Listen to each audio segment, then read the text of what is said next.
To complete this project, you will need safety glasses, a power drill, T20 and number 2 Phillips drive bits, 1/8 and 1/4 inch drill bits, a tape measure, a miter or circular saw, a square, and a level.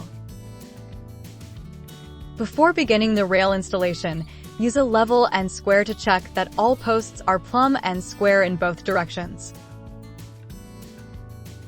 Then install the post sleeves and ring bases. Rail kits are designed to be installed in sections with 72-inch on-center post spacing or shorter. To properly size your rails and the metal insert, measure the distance between post sleeves. Cutting may be required. Save the trimmed piece of the metal insert to be used later with the support block. Evenly space the spindles in each section. See your local building code for spacing requirements.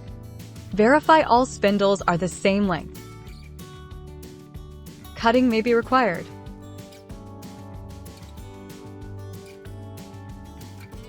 Pre-drill the center of each spindle using a 1/8 inch drill bit.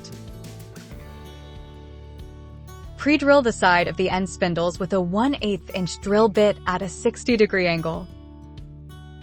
Pre-drill the metal insert using a 1/4 inch drill bit.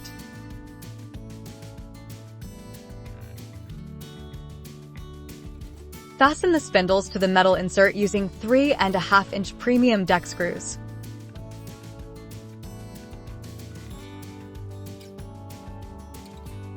Fasten the spindles to the bottom rail from the underside using 3.5 inch premium deck screws.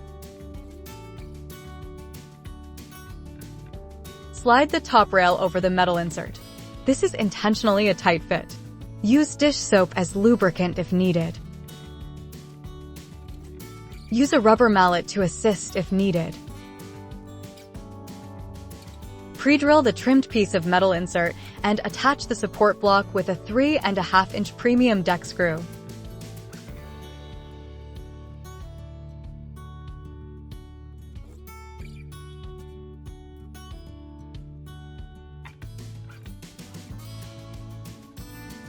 Secure the rail sections to the posts using 3-inch composite deck screws. Align the post caps over the sleeves and slide into place. Use a rubber mallet to assist if needed.